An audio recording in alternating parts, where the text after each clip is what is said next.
आप सुन रहे हैं पॉकेट एफएम आरजे श्रेया के साथ। चैप्टर 28 तान्या में आया बदलाव। जब अनु उसे ये सब कुछ सुना रहे थे तो उसने अनु को एकटक देखा और पूछा, मदद?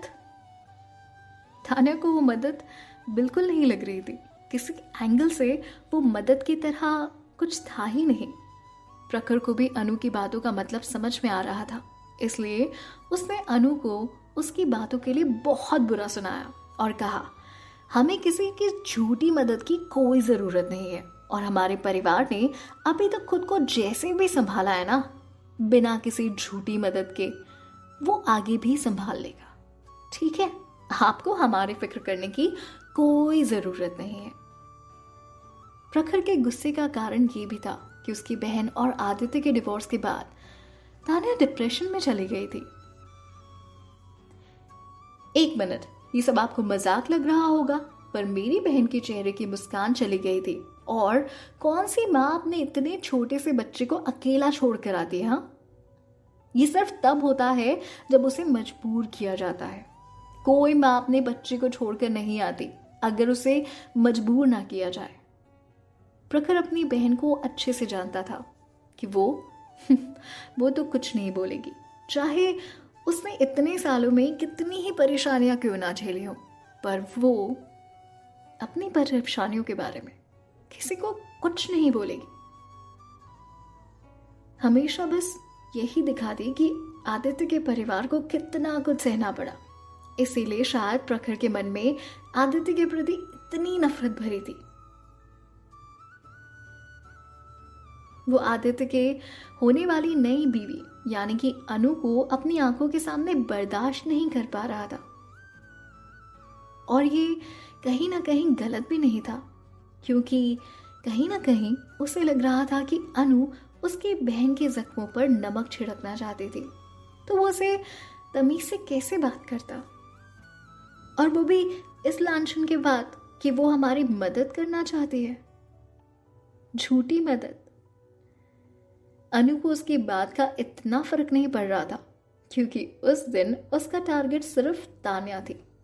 वो आज घर से टारगेट लेकर निकली थी और वो थी सिर्फ तान्या। उससे फिर से कहा, तान्या, तुम्हें कुछ फर्क भी पड़ता है? हम यहाँ सिर्फ तुम्हारी मदद के लिए आए हैं, क्योंकि तुम आरव की माँ हो। बस बहुत हुआ। अचानक तान्या बोली और अपनी चेयर से उठ गई। उसे जोरदार गुस्सा आ चुका था। उसकी आवाज काफी धीरे थी पर अग्रेसिव थी। अनु की बात उसके गले तक ही रह गई, मानो उसके शब्द उसके गले से बाहर निकलने की हिम्मत ही नहीं कर पाए। तान्या के बोलने और उसके इस तरह से देखने ने उसे एकदम चुप करवा दिया था।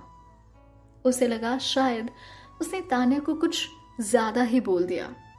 तभी वो बोली, तान्या, ये टाइम अपनी इमोशनल होने का नहीं है, अपने चाचा के बारे में सोचो।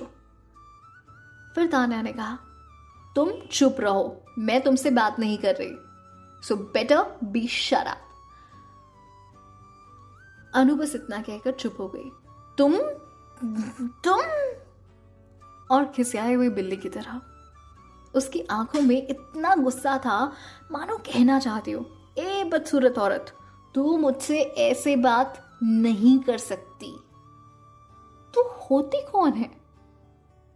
पर उसने किसी तरह से खुद को कंट्रोल किया और कहा, तान्या, मैं तो तुम्हारा भला ही सोच रही थी, तुम मुझ पे इस तरह से क्यों गुस्सा हो रही हो? तान्या ने उसे एक बार फिर से याद दिलाया और कहा, तुम्हें सुनाई नहीं दिया? इससे पहले कि वो कुछ कहती, बात प्रखर ने संभाल ली। तुम्हें सुनाई नहीं दिया? दीदी ने क्या कहा? उन्हें तुमसे बात नहीं करनी। क्या तुम बहरी हो क्या? प्रखर का गुस्सा अनु के लिए बढ़ता ही जा रहा था।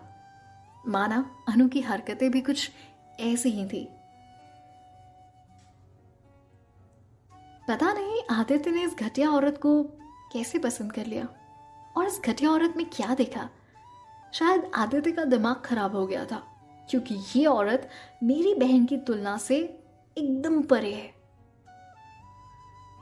प्रखर मन ही मन सोच रहा था। उतने में अनु खुश हो रही थी क्योंकि उसे लग रहा था कि इससे आदित्य के मन में तान्या के प्रति जो भी लगाव है वो खत्म हो जाएगा और अब आदित्य को सिर्फ अनु से ही लाइफ पार्टनर लगने लगेगी और सिर्फ उससे ही प्यार रहेगा।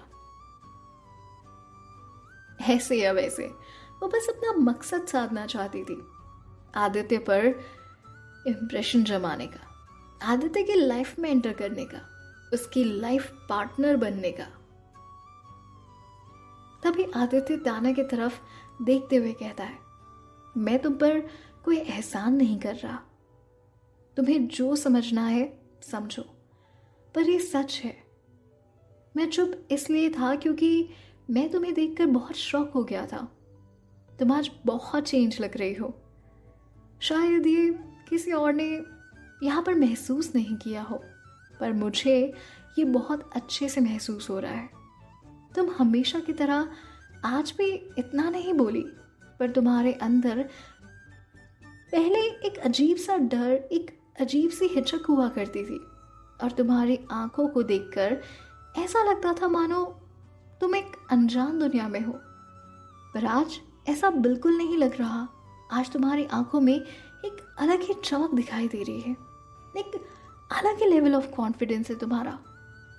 उसने ये भी कहा, ऐसी चमक तो सिर्फ बहुत कामयाब लोगों के चेहरे में दिखाई देती है, मानो जैसे वो पूरी दुनिया को अपने कदमों में झुकाना चाहते हो।